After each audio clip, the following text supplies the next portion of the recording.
गांव छोटा था, पर उस छोटे से घर के भीतर रोज एक बड़ी चुप्पी जन्म लेती थी।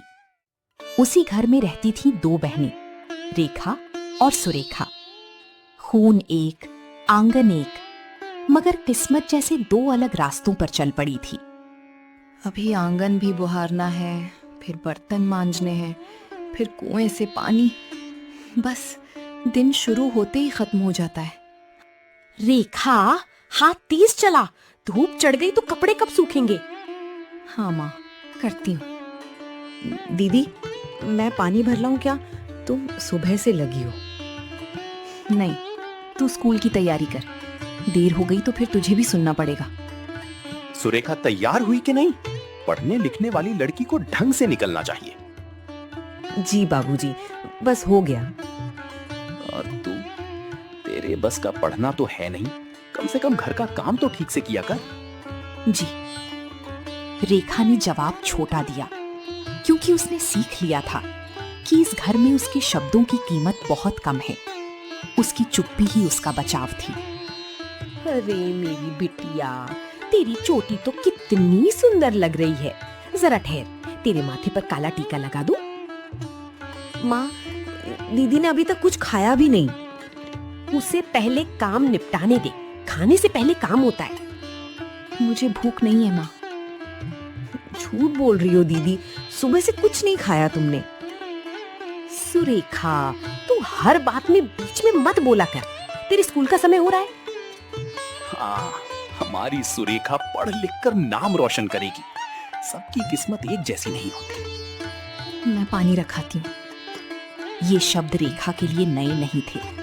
हर सुबह किसी न किसी बहाने उसे याद दिला दिया जाता कि वो कम है, कमजोर है, कम समझदार है, कम कीमती है। दीदी, तुम इतना सब सुनकर चुप कैसी रहती हो? अगर बोलूंगी तो काम बढ़ेगा, डांट बढ़ेगी। चुप रहूं तो बस दिल ही दुखता है। मुझे अच्छा नहीं लगता, बिल्कुल भी नहीं। तू बस पढ़ाई कर, तेरे लिए जो अच्छा है वही कर, मेरे बारे में मत सोच। पर तुम मेरी दीदी हो, तुम्हारे बारे में कैसे ना सोचूं? गांव की पगडंडी, कुआं, चूल्हा, आंगन, रेखा की दुनिया बस इतनी ही थी। और सुरेखा की दुनिया यही घर, पर नजरें अलग। अरे बहन, दोनों बेटियां बड़ी हो रही हैं। एक काम में निपुण, दूसरी पढ़ाई में तेज। भाग्य वाली हो तुम। अरे काकी, सुरेखा तो सच में लक्ष्मी है। समझदार, सीधी, पढ़ने में तेज। और रेखा सुबह से लगी है बेचारी। उसे काम करने दो, पढ़ाई उसके बस की कहाँ थी। काकी, दीदी भी बहुत मेहनत करती है। मेहनत तो करनी ही पड़ेगी। हर किसी के हिस्से का काम अलग होता है। घर के बड़े इसे व्यवस्था कहते थे, पर सुरेखा की छोटी सी समझ भी जानती थी कि ये व्यवस्था नहीं, अन्याय है। सुनो, बाजार से कुछ लाया हूँ, हमारी सुरेखा के लिए। मेरे लिए? अरे वाह, जल्दी खोलो बिटिया, देखो तो क्या है। नई चूड़ियां और ये रिबन भी कितनी सुंदर है। मैंने कहा था ना, हमारी सुरेखा पर सब अच्छा लगता है। स्कूल में सबसे अलग दिखेगी मेरी बेटी। पर बाबूजी, दीदी के लिए कुछ नहीं लाए? रेखा को इन चीजों का क्या करना, उसके पास काम ही काम है। मुझे सच में कुछ नहीं चाहिए, ये सुरेखा पर अच्छे लगेंगे। दीदी, तुम हर बार ऐसा क्यों कहती हो? तुम्हें भी तो अच्छा लग सकता है। बहुत सवाल करने लगी हो तुम। जो दिया है खुशी से लो। रेखा ने मुस्कान ओढ़ ली, मगर उसकी आंखों में एक क्षण को जो खालीपन उभरा, वो सुरेखा से छिपा नहीं। माँ, अगर ये चूड़ियां दीदी पहन ले तो उन पर भी अच्छी लगेंगी। तुझे जो दिया है उसे संभाल, हर चीज बांटने की नहीं होती। नहीं सुरेखा, तू पहन ले। सच में मुझे काम करते करते टूट जाएंगी। दीदी, चीजें टूटती हैं, पर दिल भी टूटता है। सुरेखा, बस घर में बेकार की भावुकता नहीं चलेगी। रेखा, जा शाम का चूल्हा सुलगा। जी बाबूजी। रेखा फिर काम में लग गई, जैसे कुछ हुआ ही ना हो। पर इस बार सुरेखा वहीं खड़ी रही। उसके हाथ में नई चूड़ियां थी और दिल में एक चुभता हुआ सवाल। अगर प्यार सच में अपना होता है तो उसमें इतना फर्क क्यों होता है? आंगन में शाम उतरने लगी। चूल्हे का धुआं ऊपर उठ रहा था और उसी धुएं की तरह इस घर के भीतर एक अनकही कसक भी भरती जा रही थी। सुरेखा ने चूड़ियों को देखा, फिर रेखा को, और उसके मन में पहली बार एक फैसला आकार लेने लगा। आंगन में शाम और गहरी हो गई थी। रेखा चूल्हे के पास बैठी लकड़ियां सुलगा रही थी और सुरेखा के मन में उठता सवाल अब चुप रहने को तैयार नहीं था। दीदी, एक बात पूछूं? सच सच बताओगी ना? तू कब से पूछने लगी पगली? बोल, क्या बात है? अभी जो हुआ तुम्हें बुरा लगा ना? बहुत बुरा। बुरा लगना भी अब काम जैसा हो गया है सुरेखा। रोज होता है, रोज दबा देती हूँ। मुझसे मत छिपाओ, मैं देखती हूँ सब। जब माँ डांटती हैं, जब बाबूजी ताना मारते हैं, सब। तू देखती है? मुझे तो लगता था इस घर में कोई देखता ही नहीं।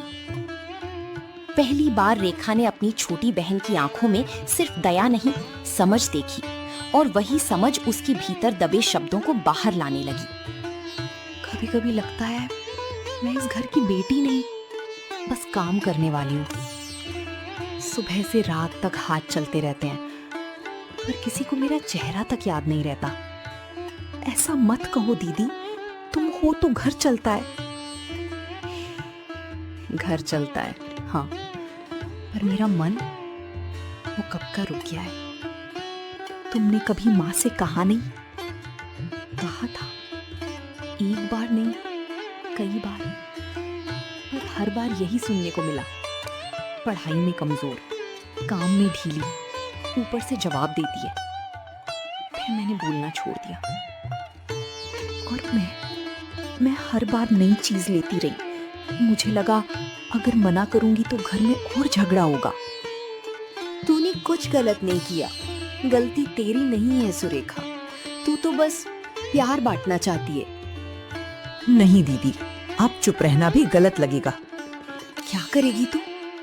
पहली बार बोलूंगी, माँ के सामने, बाबूजी के सामने। जो देखती हूँ वही कहूंगी। नहीं, तू कुछ मत बोल। उनका गुस्सा तू नहीं जानती, बात और बिगड़ जाएगी। बिगड़ा क्या है जो और बिगड़ेगा दीदी? तुम्हें हर दिन टूटते देखना, क्या वो ठीक है? रेखा के होंठ कांपे। वो मना करना चाहती थी, मगर उसके भीतर कहीं एक छोटी सी चाह भी जागी। शायद कोई तो है जो उसके लिए खड़ा होगा। अगर तू बोली और उन्होंने तुझसे भी मुंह मोड़ लिया तो कम से कम तुम्हें अकेली नहीं सहना पड़ेगा। उस रात आंगन में दो बहनें देर तक बैठी रहीं। एक अपने दर्द को पहली बार शब्द दे रही थी, दूसरी अपने डर को पहली बार हिम्मत में बदल रही थी।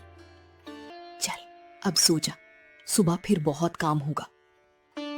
हाँ, सुबह होगी और इस बार कुछ बदलेगा। सुबह सचमुच जल्दी आ गई। मुर्गी की आवाज, बर्तनों की खनक और माँ की तेज पुकार ने घर को फिर उसी पुराने ढर्रे पर जगा दिया। रेखा, पहले आंगन बुहार, फिर कुएं से पानी भर ला, और हाँ, दाल भी चुन दे। खड़ी खड़ी क्या देख रही है? जी अम्मा। सुरेखा, इधर आ बेटी, देख तेरे लिए कैसी नई चुन्नी लाई हूँ। पहनकर तो देख कितनी जचेगी। अम्मा, अभी? हाँ, अभी तेरे ऊपर हर रंग खिलता है। मैं पानी भर लाती हूँ। रुकिए दीदी, पहले एक बात होगी। क्या मतलब? सुबह सुबह कौन सी नई बात? नई बात नहीं अम्मा, वही पुरानी बात जिसे हम सब रोज अनदेखा करते हैं। सीधे सीधे बोल। हर रोज सारा काम दीदी को और हर नई चीज मुझे क्यों? क्या मैं आप दोनों की बेटी हूँ और दीदी नहीं? सुरेखा, बस कर। तुझे समझ नहीं है, बड़ी है वो, इसलिए काम सीखेगी। काम सीखेगी या बस सहना सीखेगी अम्मा? जबान चलने लगी है तेरी। जबान नहीं अम्मा, सच बोल रही हूँ। दीदी थक जाती हैं, दुखी होती हैं। उन्हें भी नई चीज अच्छी लगती होगी, उन्हें भी प्यार चाहिए। मैं ठीक हूँ अम्मा, सच में, रहने दो। नहीं दीदी, आज नहीं। पहली बार इस घर की हवा में किसी ने दबे हुए दर्द का नाम लिया था। रेखा कांप रही थी, माँ क्रोध से सख्त थी और सुरेखा पीछे हटने को तैयार नहीं थी। बहुत सिर चढ़ गई है तू। किसने भरा है तेरे कान? रेखा ने? नहीं अम्मा, मैंने कुछ नहीं कहा। कानों में किसी ने कुछ नहीं भरा, आंखों से जो देखा वही दिल में चुभा है।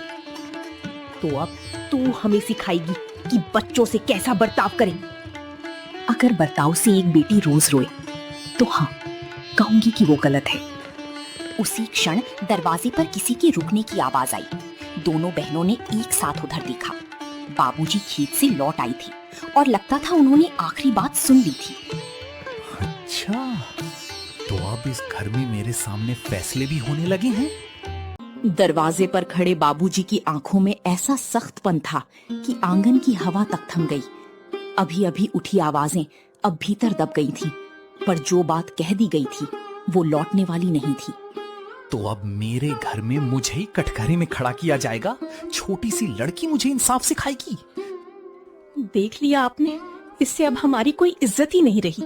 बहन के बहाने हमें ही गलत ठहरा रही है। बाबूजी, गलती मेरी है, आप दीदी को मत डांटिए। नहीं, गलती किसी की है तो मेरी जुबान की है, पर बात झूठ नहीं है। रेखा दिन भर काम करती है, फिर भी उसे सिर्फ डांट मिलती है। बस, बहुत बोलने लगी हो तुम। पढ़ लिख क्या लिया, अब घर के बड़े छोटे लगने लगे। दीदी, रहने दो, मैं ठीक हूँ। तू ठीक नहीं है रेखा, और आज मैं चुप भी नहीं रहूंगी। देखो इसकी अकड़, यही सब पढ़ाई का नतीजा है। लड़की को जितना सिर चढ़ाओ उतना घर टूटता है। आज के बाद अगर मैंने तुम्हें इस तरह जवाब देते सुना तो तुम्हारी किताबें बंद। और रेखा, उसे जितना कहा जाए उतना ही करेगी। हाँ बाबूजी, मैं सब करूंगी, आप बस नाराज मत होइए। डरा कर किसी को अच्छा नहीं बनाया जाता बाबूजी। चुप। एक शब्द ने जैसे पूरी रात पर मुहर लगा दी। सुरेखा की आंखें भर आईं, मगर उसने पलटकर कुछ नहीं कहा। रेखा का सिर और झुक गया, जैसे वो अपने ही घर में अपने होने की माफी मांग रही हो। रात गहरा चुकी थी। घर के बाकी लोग अपने अपने कोनों में जा चुके थे, लेकिन दो बहनों की नींद अब भी कहीं दूर थी। रेखा, सोई नहीं ना? नींद कैसे आएगी, आज तेरी वजह से फिर सब बिगड़ गया। अगर सच बोलने से बिगड़ता है तो बिगड़ने दे। मैं तुझसे लड़ने नहीं आई। ये देख। किताबें? हाँ, तू कहती रहती है ना कि तुझसे पढ़ाई नहीं होती, तो आज से हम धीरे धीरे पढ़ेंगे, एकदम थोड़ा, जितना तू चाहे। नहीं दीदी, मुझसे नहीं होगा। अक्षर देखते ही सिर घूमने लगता है, मैं भूल जाती हूँ, फिर सब हंसते हैं। कोई नहीं हंसेगा, मैं हूं ना। भूल जाएगी तो फिर से पढ़ेंगे, 10 बार भूल जाएगी तो 11वीं बार याद होगा। पर मेरे हाथ तो दिन भर काम में लगे रहते हैं, मैं तेरी तरह तेज नहीं हूँ। मुझे तेरे तेज होने से मतलब नहीं, मुझे बस इतना चाहिए कि तू खुद को बेकार समझना बंद कर दे। जब रोज सुनती हूँ कि मैं निकम्मी हूँ तो कभी कभी सच लगने लगता है। तो आज मेरी बात सुन, तू निकम्मी नहीं है, तू थकी हुई है, डरी हुई है और अकेली छोड़ दी गई है, पर अब अकेली नहीं रहेगी। उस रात पहली बार रेखा ने किताब को बोझ की तरह नहीं, सहारे की तरह देखा। सुरेखा ने अक्षरों को पाठ नहीं, दोस्त की तरह उसके सामने रखा। ये देख, क, बस इतना, आज सिर्फ यही। बोल, क। शाबाश, अब फिर से। कह। देखा, हो गया, पहाड़ नहीं टूटा। तेरे साथ आसान लगता है, अकेले बैठती हूँ तो सब धुंधला हो जाता है। तू अकेले बैठेंगी ही नहीं, हर दिन काम के बाद मैं तेरे साथ रहूंगी, चाहे देर रात हो जाए। अगर अम्मा बाबूजी को पता चल गया तो मैं फिर खड़ी हो जाऊंगी हर बार। रेखा ने पहली बार अपनी बहन की ओर ऐसे देखा जैसे अंधेरे कमरे में किसी ने खिड़की खोल दी हो। अगले कई दिनों तक यही सिलसिला चला। रेखा पहले घर का सारा काम निपटाती, फिर थके हाथों और डरे मन के साथ सुरेखा के पास बैठ जाती। आज बहुत देर हो गई। अम्मा ने 2 बार आटा गुंदवाया, दिमाग काम ही नहीं कर रहा। पहले सांस ले, पढ़ाई भाग नहीं रही, हम भी नहीं भाग रहे। कल वाला अक्षर भी आधा भूल गई हूँ। तू नाराज तो नहीं होगी? मैं तेरी गुरु कम बहन ज्यादा हूँ। नाराज होने का हक बाद में लूंगी, अभी नहीं। अच्छा, तो आज क्या सजा है? सजा ये कि तू खुद पढ़कर सुनाएगी, एक एक करके। नहीं, अटक जाऊंगी। अटकना मना नहीं है, रुक जाना मना है। चल शुरू कर। क, ख, ग। वाह, यही तो। आवाज में डर कम कर, अक्षर तुझसे बड़े नहीं हैं। दीदी, अगर मैं सच में सीख गई तो क्या अम्मा बाबूजी खुश होंगे या फिर कहेंगे कि ये भी तेरे कारण है? शायद तुरंत खुश ना हो, शायद देख भी ना पाए, लेकिन एक दिन तू खुद को देखेगी और वही सबसे बड़ी जीत होगी। शुरुआत में रेखा हर गलती पर सहम जाती थी, जैसे कोई डांट अभी गिरेगी, लेकिन सुरेखा हर भूल को धीरे से पकड़ती, सीधा करती और आगे बढ़ा देती। नहीं होगा मुझसे। देख, फिर बिगड़ गया। मेरे हाथ ही खराब है। हाथ खराब नहीं, आदत टूटी है। तुझे हमेशा काम सिखाया गया, मौका नहीं। अब मौका मिलेगा। सच में मैं सीख सकती हूँ? हाँ, और बहुत कुछ। तू मेरे साथ क्यों इतना करती है? क्योंकि जब सबने तुझे कम समझा तब भी तू मेरी पूरी दुनिया रही। दिन बीतते गए और रेखा की झिझक के पीछे से एक नई चमक सिर उठाने लगी। शब्द अभी छोटे थे, मगर उनके भीतर हिम्मत बड़ी हो रही थी। सुरेखा, तू पिछवाड़े में क्या कर रही है और रेखा वहाँ तेरे साथ क्यों बैठी है? दीदी, अम्मा आ रही है। कॉपी बंद मत कर। आज अगर छुपा लिया तो तेरा डर फिर जीत जाएगा। रेखा के कांपते हाथ कॉपी पर ही टिके रह गए। उधर माँ के कदम तेज होते जा रहे थे और इस बार दांव पर सिर्फ एक बहस नहीं, रेखा की नई उम्मीद थी। ये क्या चल रहा है यहाँ? सुरेखा, तू फिर रेखा के साथ बैठी है और ये कॉपी क्यों खुली है? अम्मा, रेखा पढ़ रही थी, बस वही कर रही थी जो उसे पहले से करना चाहिए था। अम्मा, मैं बस थोड़ा सा देख रही थी। थोड़ा सा? इससे घर का काम पूरा हो गया? पढ़ाई इसके बस की नहीं है, ये बात कितनी बार समझाऊं? रेखा की उंगलियां कॉपी की कोनी को भींचे रहीं। डर पुराना था, मगर आज उसके पास एक सहारा था जो पहले कभी नहीं था। बस की नहीं है या कभी करने ही नहीं दिया गया? अम्मा, आपने इसे मौका कब दिया? तू मुझसे सवाल करेगी अब? सवाल नहीं, सच कह रही हूँ। ये दिन भर काम करती है, डांट खाती है, फिर भी बैठी है पढ़ने। ये कम बात नहीं है।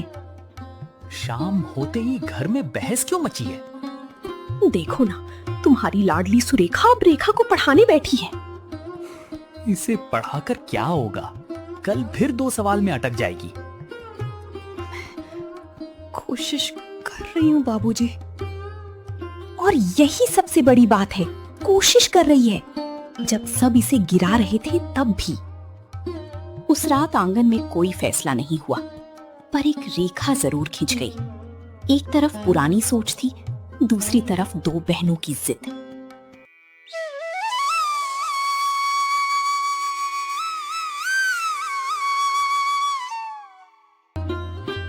सुबह परिणाम का दिन था।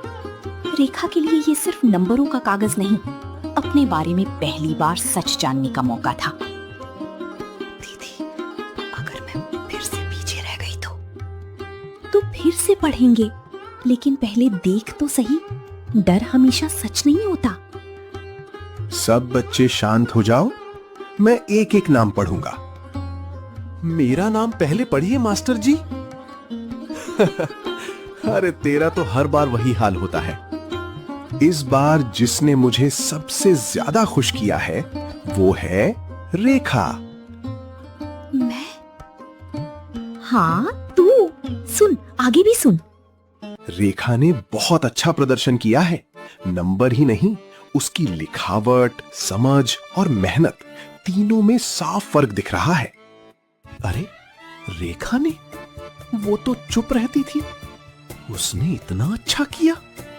रेखा को लगा जैसे भीड़ की आवाज दूर चली गई हो।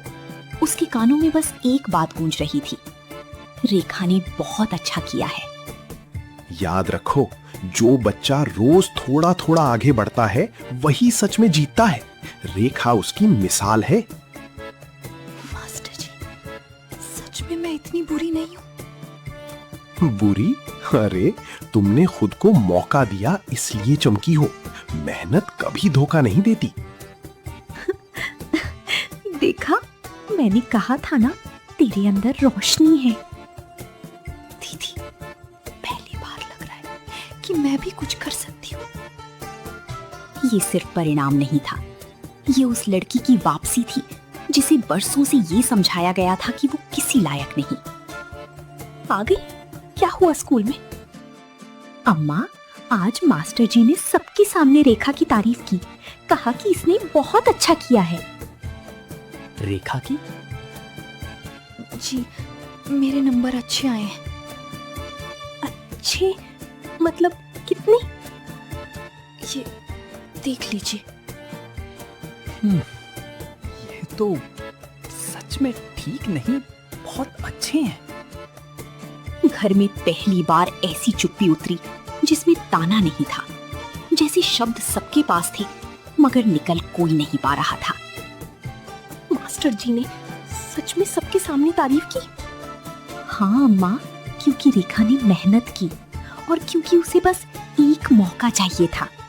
हमने शायद इसे कभी उस नजर से देखा ही नहीं। मैं पढ़ाई में कमजोर थी बाबूजी, पर मैं निकम्मी नहीं थी। मुझे बस डर लगता था।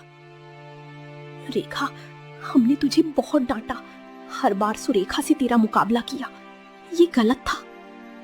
बेटी, हमसे भूल हुई, बड़ी भूल। घर का काम तुझ पे डालकर तेरी हिम्मत ही तोड़ दी हमने। जब आप कहती थी कि मैं कुछ नहीं कर सकती, मैं मान लेती थी।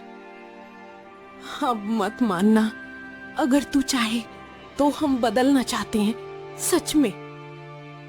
अम्मा बाबूजी, इसे बस बराबरी चाहिए, दया नहीं।